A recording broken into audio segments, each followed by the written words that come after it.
Assalamu alaikum wa rahmatullahi wa barakatuh to some of y'all, and peace out to the rest of you. Hit the share button because the message is more important than the messenger. First, let me give a shout out and thank you from the bottom of our black hearts and the depths of our black minds to everybody that donated through Mr. Hayes to his co-writer.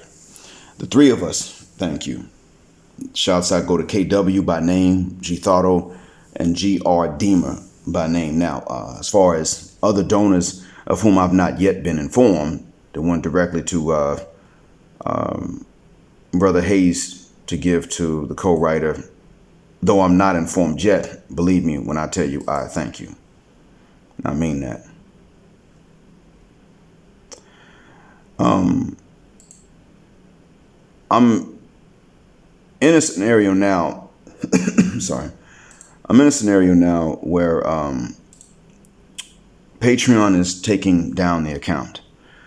And as far as I know, and I don't particularly care what the reasons are, but Patreon is most likely doing that because I am, because I uploaded the one entitled "You're Ucked Fup If She Likes You." And they must have looked at the title and said, we know what this is. But more than likely, because that one was available here on YouTube and on Patreon, someone listened on YouTube and then tapped Patreon on the shoulder, dropped a dime. Now, that was my error, but it wasn't my sin. So that being said, I'll tell you straight away that if that is what they take issue with, then that means that the best part of the message, absolutely, the best part of the message that I put out there, outside of telling our people what the mass solution is to tell these young brothers exactly that. It's to tell these young brothers that, frankly, what they're going to need to do is that they're going to have to go ahead and take the sisters' taste in men as a contraindication of what to do, not an indication, but a contraindication. They're going to have to understand that her tastes are so bad, that she is so foul, though she's the one that has to make that decision. They're going to have to understand that she's so bad and she's so foul that if there's something she likes, chances are it's what you should not do. That is a very difficult thing for a lot of them to understand, a lot of the ladies. I realize, to be honest with you, that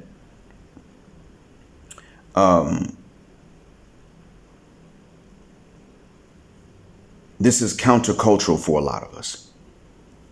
We've taken the bad habits of the sophistiratchet, hyena, hybristomaniac B-word, and we've built a culture as men around trying to appease them. The whole time, they actually don't require the same hybrist, meaning violence, from the colonizer and the oppressor. Because he's an oppressor, he doesn't have to be violent anymore. Imagine that. You cut a break to a man based on how much he has benefited from his grandfather's oppression of your grandfather. That's how we doing it. It's one thing to say, well, the past doesn't matter. He's not the owner and I'm not owned. It's one thing when you say that and you really it could have been anybody. And y'all just happen to gel and click, but that's not really, we know that that's not what's going on. As far as a white guy might be concerned, they just happen to gel and click. As far as she's concerned, he won because he's not us. Not only that, he won because he's specifically the grandson of the colonizer. So, in other words, because we know sisters jump straight over every other non-white man and go straight to the white man. We know that. Jump right over the brown and yellow, unless the yellow was white adjacent and also hates us. And she goes straight to the Wyatt. We know this. And this is one of her rights personally on an individual level. Then they turn around and turn it into a culture and want to gaslight us and say it's always personal. It's just like when the Arabs would tell me, oh, we don't marry black women, but it's a personal choice. Well, if it's a personal choice, why is it that you as a culture don't do it and you ask the men who do why they did it? That's not a personal choice. That's a culture. F your culture, because it's not based on her attitude. You don't even know about that. It's based on, well, at the time they didn't know. It's based on her being black. And that's not a reason for an entire demographic of men to not only not want them, but to question those who do. That's different. That's when I defend sisters.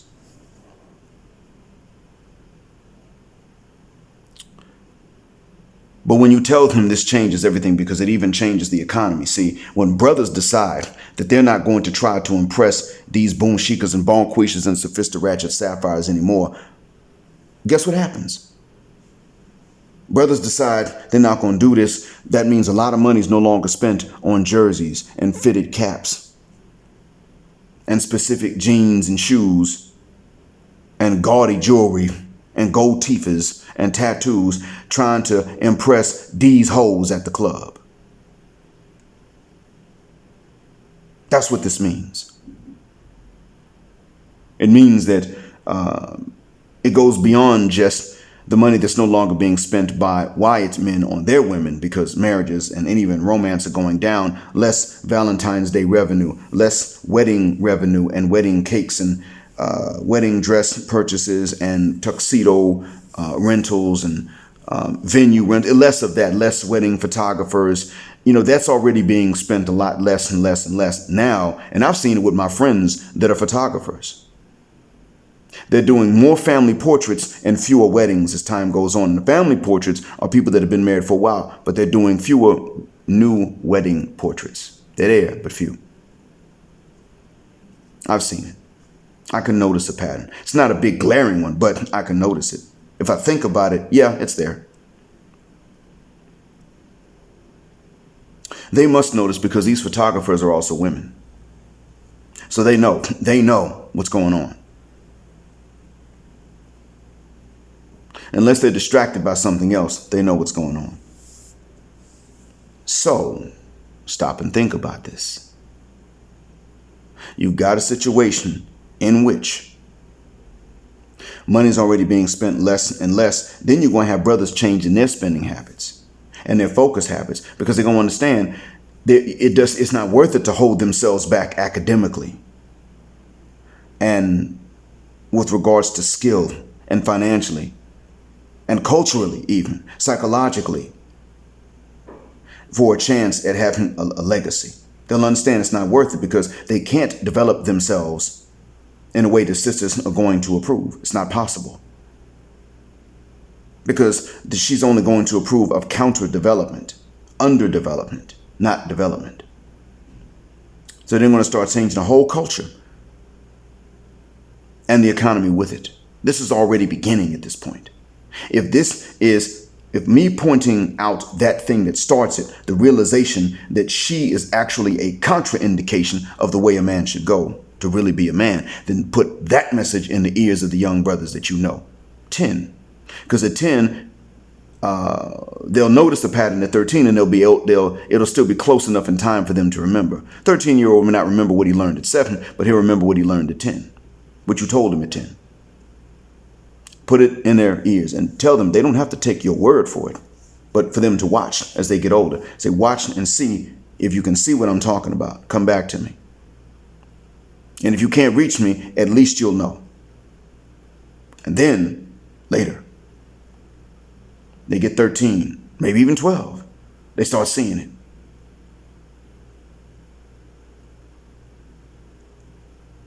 They don't want the non-stereotype black man. That's not allowed.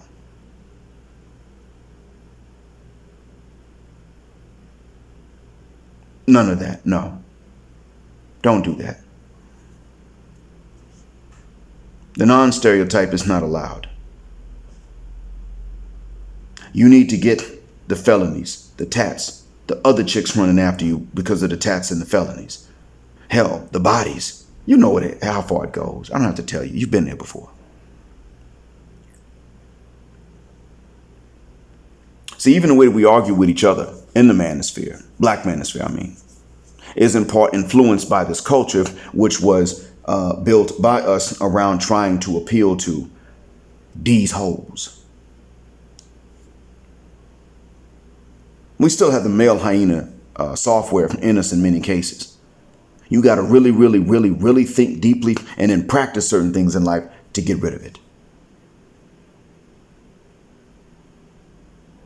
That's what you have to do, or you won't get rid of it. And then when someone disagrees, you revert to that.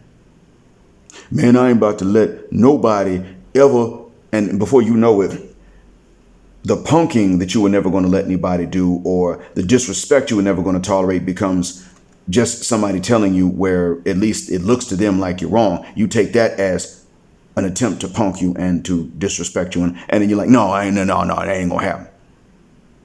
We got that. But the culture is changing. We're doing it. And I think we should accelerate it. If my upload there is why Patreon is going to cut off my account, then that is the message we need to be sending. I'm not the only one to say that. I'm not. Others have said it before me. Someone's going to say it after me. But that's the message we need to get out there. And I'm going to say this too, with regard to the Patreon.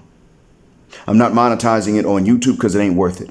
Patreon, though I never cleared $90 a month, they're now saying, this is too much money for you, N-word.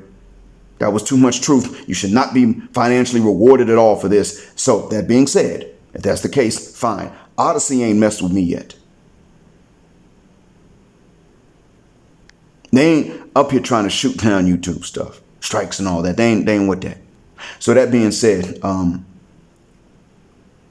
going to take the videos from Patreon, inshallah. Then I'm going to put them as best I can, put them on Odyssey, and they will be $1.60 a download, because I'll get $1 out of that.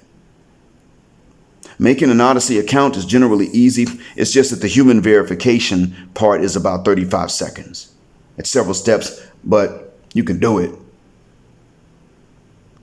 And the things that I would have put on Patreon, when I uploaded to them an average of 4 times a month, about once a week, I'll put now on Odyssey, and if I put it up about 3 times a month and you buy each download, then you pay 20 cents less than you would have paid on Patreon.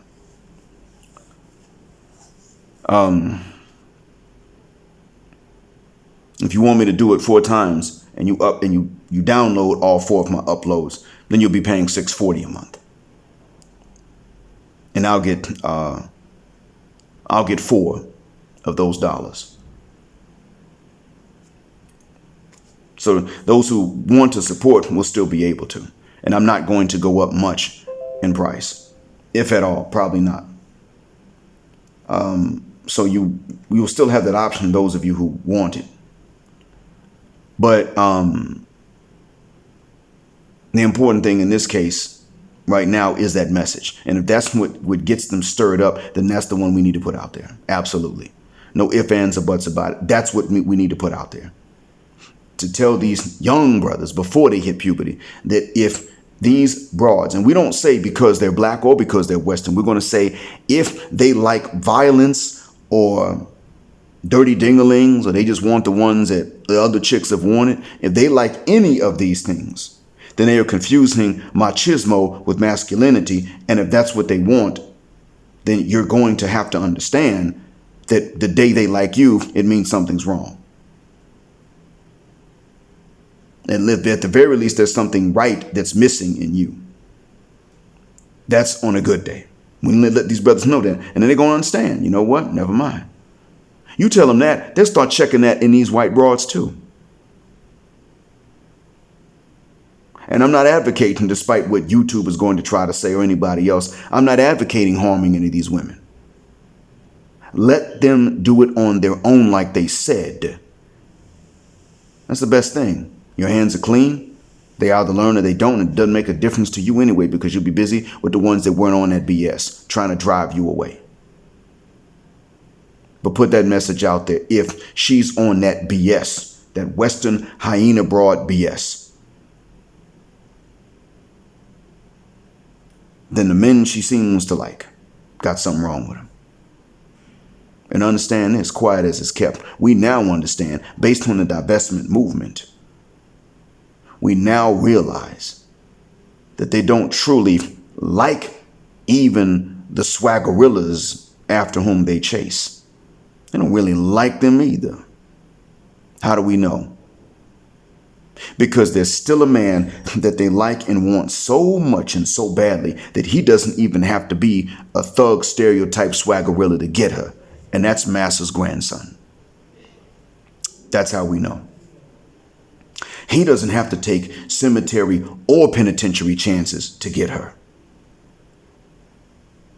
And she will even drop Thuggo Swaggerilla for Master's grandson in a heartbeat. And she will do for Master's grandson what she will not do for Swaggerilla Thuggo. She will blow up intentionally out of spite for Thuggo Swaggerilla. She will thin down and slim down and even take care of the excess skin for Master's grandson. She might even be willing to share Master's grandson when he ain't got much. Now we know because some of Master's grandsons who ain't on Master's BS are coming out and telling us. Coming out and saying, look, I'm not better than you just because I'm white. And they're up here bad-mouthing you to us when they're on dates with us. And I think it's sickening. That's not why they're supposed to be on a date with me. If they got a problem with you, they should sort that out themselves instead of coming to me and complaining about you. Hell, I've worked with y'all, played basketball with y'all, gone to school with y'all, done business with y'all, and fought y'all too. And I've seen some of y'all that are upright and upstanding citizens, and these women are here just bad-mouthing you like you got tails. Now, I ain't with that. Some of them are saying this, sounding exactly like I'm sounding, and sounding a bit more educated and refined and Bostonian, if you will. But there are a few of them, not many, but there are a few of them come out and said this, maybe 3. I think I've seen it twice. I remember one clearly. That man said, I don't have my stuff together. And there are black men who do, and these women are jumping over them to get at me and bad-mouthing them. I remember one. So we know now that even the Swaggerilla Thuggo she seems to like the most out of black men, she doesn't truly like the way she likes Master's grandson. And what does she like Master's grandson for? Because he has inherited the benefits, whether he wanted to or not. He has inherited the benefits. And if he didn't, she thinks he did. Of his grandfather oppressing our grandfathers and her. And that's why she's all over him. That's why he ain't even got to be Thuggo. You get it? We got to let these young brothers know that in actuality, that for which she says that he is weak and a lame, or will say that when he gets a few years older, are the exact same things she's willing to overlook in Master's actual grandson. All she's really saying is, I don't want a Negro imitation of Master's grandson. I want the real thing. I hope that what I said is a benefit. And I mean it from the bottom of my black heart and the depths of my black mind when I say thank you for listening. And for those that were my Patreon, my Black Treon, first class flyers on Jet Black Airways, don't worry. Keep looking here and on Odyssey, and I'll explain how we'll get this set up on Odyssey.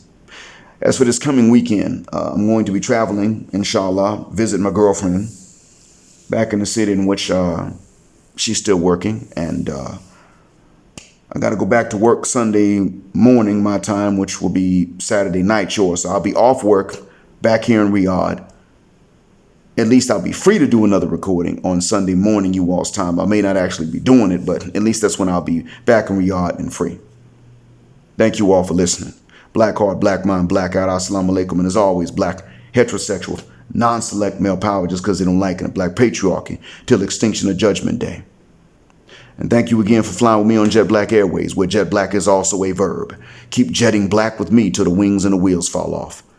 Gender justice forever.